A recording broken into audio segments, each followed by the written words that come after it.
montirao sam ovaj detektor dima. U kutiji kad se otvori dobije se 3 komada, 2 plastike i tiple te upute. Sve je jako jednostavno. Ovaj dio se montira na zid i onda se ovaj dio na njega tako da se zub podvuče ovaj ovdje pod ovaj ovdje. Stvarno se zarotira i to stoji. Ajmo to napraviti tako da vidimo kako će to održati.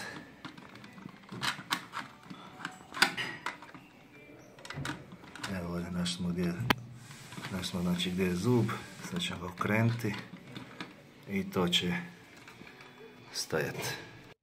Rupe ćemo izbužati borelom za kamen od 5 mm, a pozicionirali smo ovu plastiku malo ukoso, tako kad se poslije stavi senzor na nju da se lijepo vide i pročita slova. Prije nego ovaj dio montirao na zid, moramo biti sigurni da je ovaj prekidač u položaju on, znači da se zarotira na desnu stranu, pa ćemo to i napraviti. Evo ga. Dobro. I sad kad smo ga ušarafili, idemo pogoditi ovaj zub na ovaj zub. Zarotiramo, kad učini klik, to je to.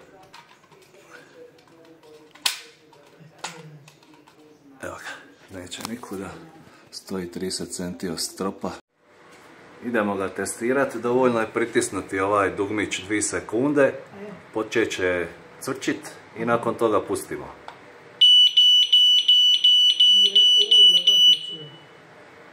I eto ga.